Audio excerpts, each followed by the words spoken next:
Resource development for Ladakh.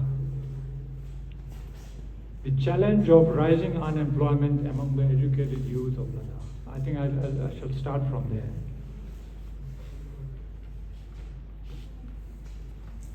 And then after that I had listed steps required to address the lingering challenges of Ladakh. The mantra of success in life. This is my belief. Correlation between hard work, happiness, and success. And my request to the Ladakh UT administration to build an incentive for writing the national level examinations and tests for competitive tests. So these I had listed for the benefit of the youth of Ladakh.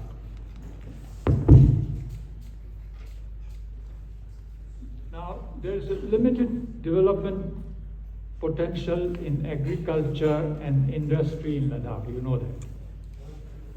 On the agricultural land, we have all constructed residential houses, hotels, and so on. So agriculture, there's not much of scope in agriculture in Ladakh.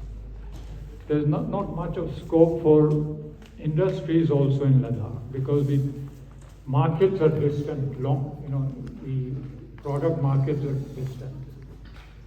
Raw materials are scanty. So therefore, we have to concentrate on the tertiary sector, which is services, and the need for investment in human capital, human resource development, so that the Ladakhis become good human resource and compete for good jobs, not only in Ladakh, but outside Ladakh in the country and abroad. This is the need of the hour. I've been emphasizing this to the UT administration of Ladakh. I'm emphasizing this to the colleges. In the university also, I've emphasized this. Now, importance of human resource development for a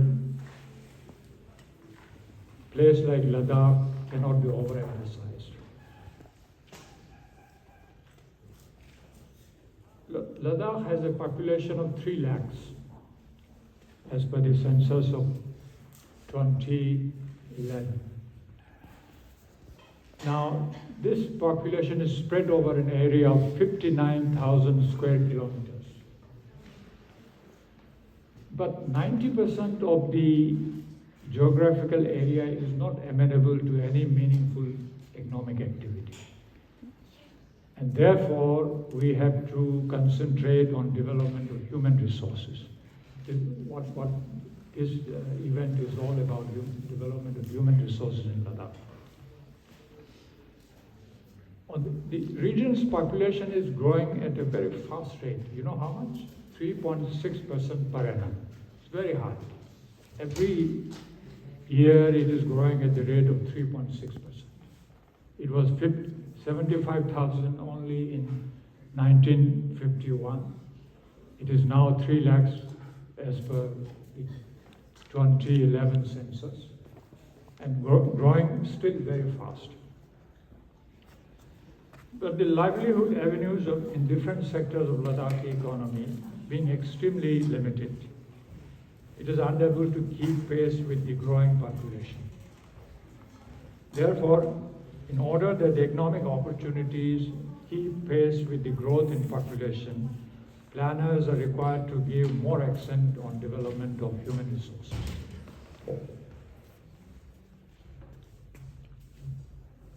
So that Ladakhi youth are enabled to compete for decent jobs outside in the country, in government sector, private sector, institutions and enterprises.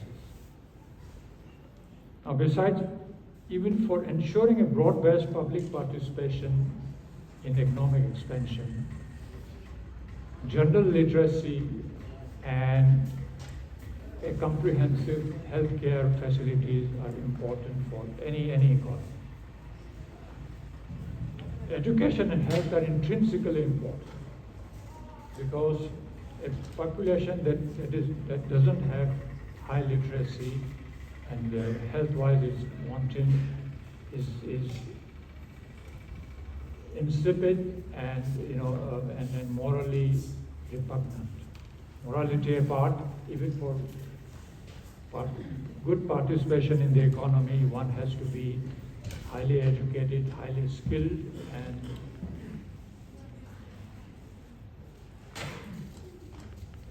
fortunately in the last few decades, Ladakh has done well in general literacy and healthcare facilities.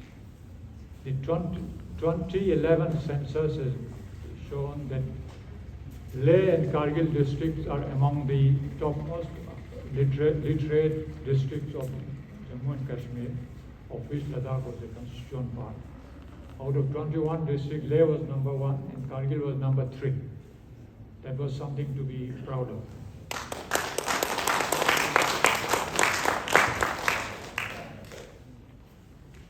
Now return to investment in education. I was, while in service as an IAS officer, in 1979 I was selected as one of the 6 Albert Parvin Fellows from all over the world in the Woodrow Wilson School of Princeton University. Now there I studied development economics as principal area of my focus. Development economics then was taught by Nobel laureate Professor Sir Arthur Lewis. He was famous for his 2-sector economic growth model. Now, a Parvin Fellow in Woodrow Wilson School was required to study a research paper on economics and present the outcome of this study to a group of graduate students, very critical graduate students, who would examine how much he has absorbed in this, present it to them for critical appraisal. I chose returns to investment in education as the paper for study. Now this paper was based on the correlation between investment in education and lifetime earnings of people. So this was as a part of the fellowship. The paper was the outcome of a study carried out in Princeton University using American data of the 1970s, mid-1970s.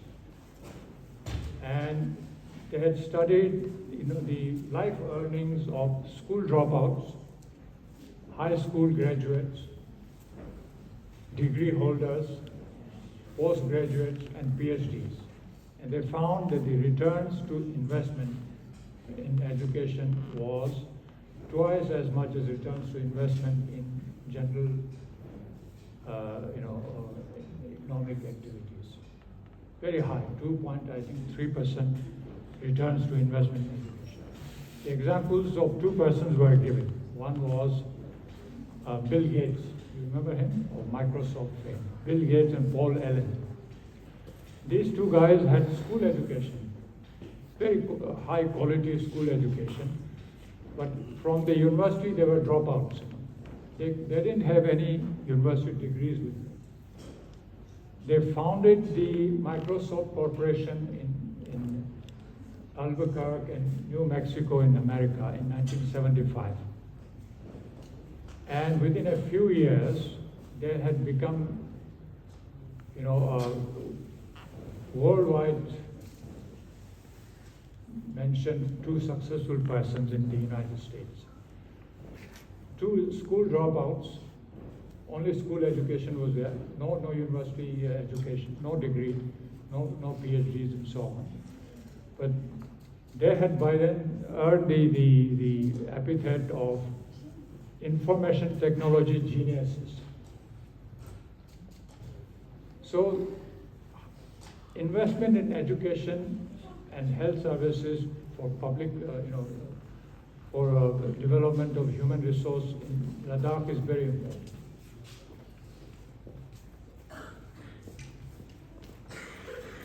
Now, the challenge of rising unemployment in Ladakh. in respect of literacy, as I said, Ladakhi 2 districts have done fairly well. But the employment of educated youth was not keeping pace with the literacy level of the district. That means, our education was required to be of better quality and more skill development. This is what is required to be done in Ladakh to make the employability of the educated lot of Ladakh, not only in Ladakh, but outside Ladakh in the country and abroad.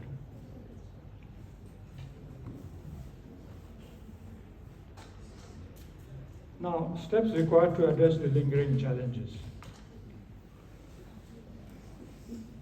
Ladakh has become a union territory now, and funds have started flowing in unprecedented levels. Now, the Ladakh UT administration is required to strengthen its governing mechanism in some of the important departments and their subordinate organizations and institutions. Identify their potentials and their problems, and then try to address this by spending the funds available now in huge measures.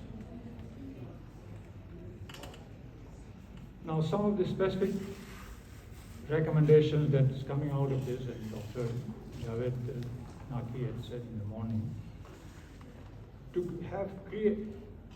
create incubation centers in the 2 campuses of Ladakh, to give fillip to entrepreneurship development in Ladakh, so that people can at least set up industries which are local skill based, or which are local raw material based, like handicrafts and handlooms.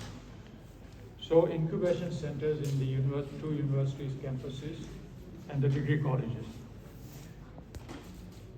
The secondary schools, the colleges and the university are required to be staffed and equipped appropriately, so that you produce better skilled educated lot from Ladakh, so they can participate in economic measures in Ladakh and other parts of the country.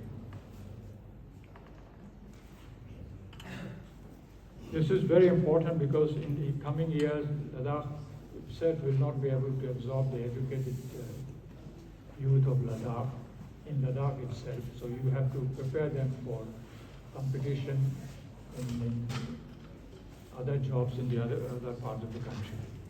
Now, since this is a gathering of Ladakhi youth and students particularly, I would like to share with them one of my long-held beliefs, which is mantra of success in life. My mantra of success in life is respect for time and persistent hard work. Respect for time and persistent hard work. Now, one should be translating this mantra into what one should be telling oneself over and over again. When the going is good, don't pause and relax, go the extra mile. When feelings are high and positive, work overtime. This is the translation of this mantra into reality. Now, respect for time. One should always be respecting time is very important. Respect for time means making best use of the available time for productive purposes. Those who do not respect time, time punishes them in various ways without their knowing that they have been punished. Now, what is time management? Management of time means performing tasks, organizing productive events to make the most productive use of available time.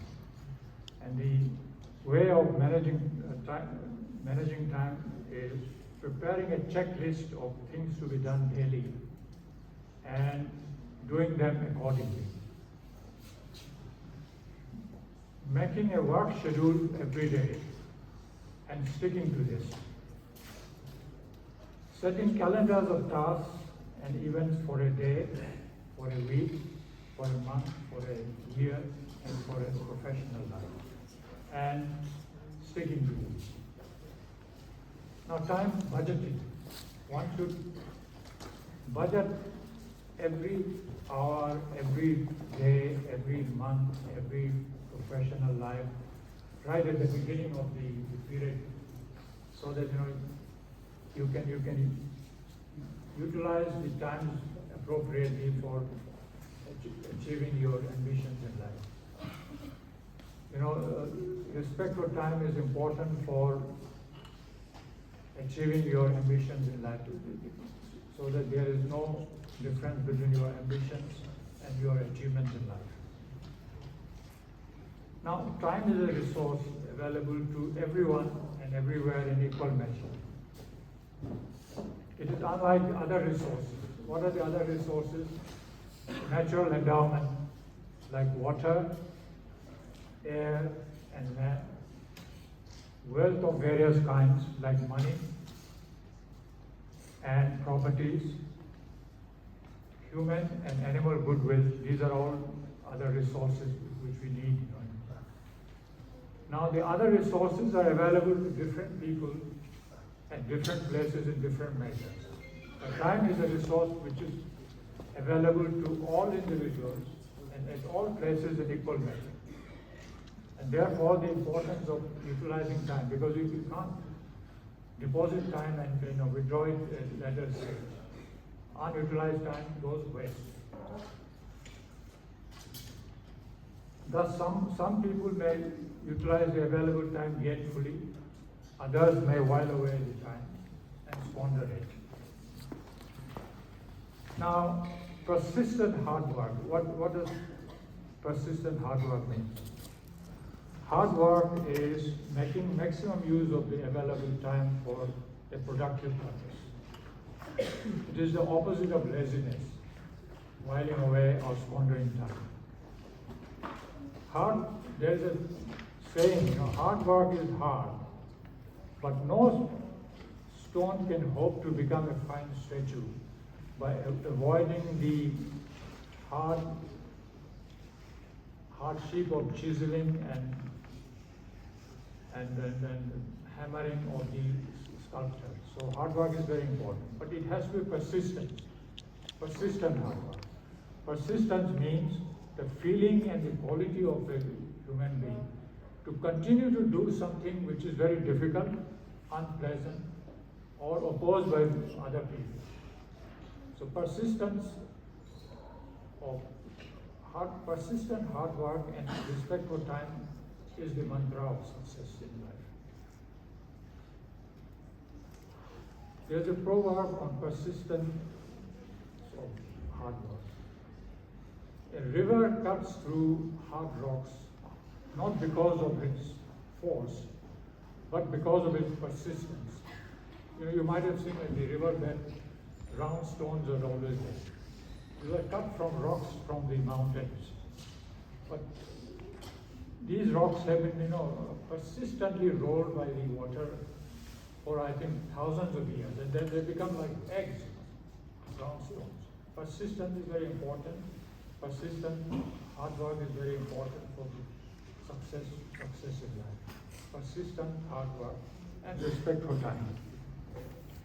A correlation between work, happiness, and success. It has been found that there is a correlation between hard work, happiness. The happier a person, the harder is the work he can endure, and successful is the outcome of the work. It is my personal experience that if you work hard for a few hours in a day, early in the morning, you remain happy for the whole day. And whatever you do during the remaining day, you are successful in it. You can even have a good night's sleep to freshen up for the next day. So similarly, hard work of a few days in a month will keep you happy for the whole month. And whatever you do during the month, you will be successful in that. And goes on like this for a year and for a professional life. If you work hard for a few years, crucial years in your life, you will be successful in your whole profession. Whatever you do during the many years of your profession, you will be successful in it. So there's a correlation between this, hard work, happiness, and success in life, which is, I think, what I have observed in my life. Now, with the improved literacy and skill development in the region, Ladakhi youth are writing the national level examinations and the tests for entry to the various institutions, technical institutions and universities in larger numbers. And these examinations and tests are preceded by very intensive coaching through private coaching institutions at very high prices. Some of the bright students and some of the bright youth of Ladakh are not able to afford the high cost of intensive coaching. And therefore, I would request the UT Ladakh, when I meet the LG or the CECs, I would definitely talk to them about this. When I was writing the civil services exams in 1981, the entire cost of the coaching was met by the J&K government, subject to, of course, a merit criteria. Then it was only 60% marks in the graduate examination. Now 60% marks in graduate examination will sound very low at this point in time. So subject to a criterion of say 75% or 80% in the graduate examination, I think they should build into the budget of the Union Territory, into the policy of the Union Territory, to have a grant like this for deserving youth of Ladakh who are writing the civil services, the services for SSB, for the entry into the defense services, for technical institutions like for becoming doctors and engineers, and all the universities. Intensive coaching costs should be borne by the UT administration. They can afford it now, subject to a merit criterion of say 75% or 80%. This I'll place before them on your behalf. Thank you very much.